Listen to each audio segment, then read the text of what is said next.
Anda melihat rebound-nya saham-saham di sektor perbankan, apakah ini memang mencerminkan fundamentalnya atau seperti apa Anda melihatnya? Ya, karena saya pikir memang IHSG sudah terkoreksi sudah cukup dalam ya dari level tertingginya di kisaran bulan November, dan kita juga ada sentimen positif yang begitu kuat yang memperlihatkan bahwa fundamental ekonomi kita juga masih solid. Kita lihat nilai tukar rupiah kembali menguat ke 15.300, sehingga sedikit banyak ini memberikan apa ya, assurance terhadap investor asing untuk kembali masuk ke market kita. Dan memang ketika ada fund flow dari asing, biasanya yang paling pertama mendapatkan flow adalah saham perbankan, khususnya yang big cap. Apalagi saham-saham perbankan big cap ini juga sudah terkoreksi dari level tertingginya cukup signifikan. Jadi saya pikir ini pertanda bahwa memang reboundnya market kita itu cukup solid, apalagi ditopang juga dengan rally di pasar obligasi dan juga penguatan nilai tukar rupiah ya. Oke, jadi investor tampaknya cenderung mengambil momentum buy on weakness juga ya Mas Bias.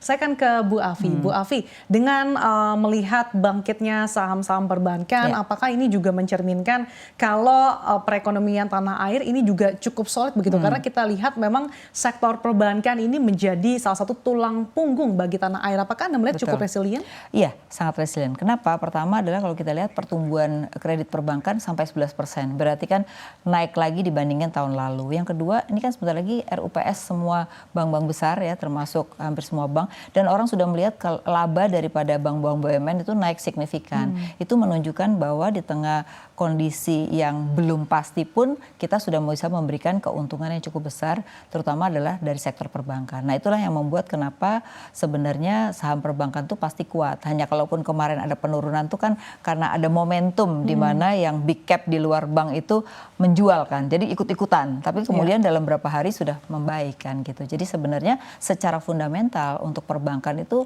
saya rasa tidak ada alasan ya di 2022 bahkan 2023 pun kalau pemerintah nanti adalah ke arah infrastruktur di dalam APBN-nya, saya rasa itu akan tetap membaik dari sisi perbankan. Oke, apakah ini juga mencerminkan kalau investor tengah mengambil posisi nih Bu untuk mengambil potensi dividen? Sangat, karena nanti biasanya bulan Maret ini udah mulai bank BUMN ya, nanti diikuti oleh swasta sampai dengan Juni.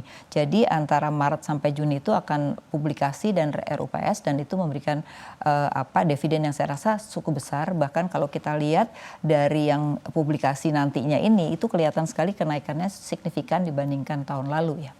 Oke, Bu Afi, kita tahu bahwa di tahun ini highlight-nya adalah ancaman perlambatan ekonomi global. Sebetulnya dampaknya seperti apa sih Bu terhadap sektor perbankan begitu? Apakah nantinya dengan bayang-bayang perlambatan ekonomi global, resesi, nanti setelah pembagian dividen ini berpotensi lagi saham-sahamnya anjlok juga Bu, apa gimana? Oke, jadi kalau kita melihat sebenarnya resesi itu terjadi kebanyakan akan terjadi di negara maju.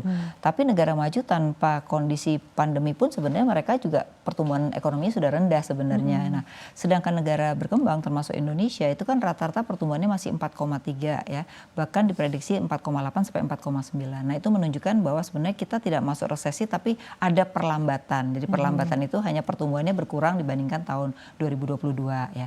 Nah kenapa? Karena ternyata Indonesia sebagai negara berkembang itu ditopang oleh konsumsi. Konsumsi itu mendominasi hampir 55% dan itu sudah mendekati normal seperti 2019. Nah itu menunjukkan orang optimis bahwa ekonomi kita masih akan tumbuh dengan demand di domestik. Jadi kita tidak berharap dari luar karena kita juga ekspornya kan nggak gede-gede banget dibandingin domestik. Maka sebenarnya pemerintah harus lebih concern bagaimana menggerakkan demand domestik ini ketika 2023 di tengah resesi global. Nah otomatis dengan demand yang bagus, kemudian pemerintah juga main nanti di infrastruktur, kan ada IKN juga ya. Nah itu akan juga menciptakan kredit khususnya di infrastruktur. Jadi pergantian di 2022 di luar infrastruktur, sekarang kembali ke infrastruktur. Nah itu menunjukkan bahwa bank masih bisa tumbuh 9-10% di tahun depan. Di tahun ini 2023 ya. Itu jadi itu juga membuat optimisme bahwa bank itu tidak akan mengalami penurunan. Dan yang kedua kan ada kebijakan baru restrukturisasi diperpanjang ya. Dan yang menarik adalah restru yang hampir 800 triliun itu ternyata sudah sebagian mulai dibayar. Nah ini juga menunjukkan mereka sudah punya kemampuan sebagian untuk membayarkan. Nah ini juga salah satu yang membantu perbankan untuk bisa tetap tumbuh di tengah restrukturisasi yang diperpanjang gitu. Oke, kuncinya adalah tadi menggenjot konsumsi domestik dan juga tadi Yes. mendorong infrastruktur Iya, ya Bu ya. pembangunan infrastruktur sehingga itu akan menciptakan kredit. Oke, saya kan ke Mas Bias. Mas Bias, saya kan juga minta tanggapan terkait dengan ancaman perlambatan ekonomi global. Seperti apa sih Anda melihat implikasinya terhadap sektor perbankan? Ya, saya sangat setuju dengan Bu Afi. Sektor perbankan buat kami menjadi salah satu sektor yang cukup resilient dan bahkan kita mengekspektasikan sektor perbankan akan mengalami pertumbuhan earnings atau pertumbuhan laba lebih tinggi dibandingkan pertumbuhan laba di market gitu ya secara rata-rata. Jadi outperform. Kenapa? Karena satu pertumbuhan kredit kita luar biasa. Sampai dengan November masih 11% dan memang ekspektasi kita masih 10% di tahun 2023 atau minimal high single digit 8-9%. Dan yang kedua ada concern katanya terkait dengan environment periode suku bunga tinggi. Kenaikan suku bunga akan menggerus profitabilitas dari perbankan.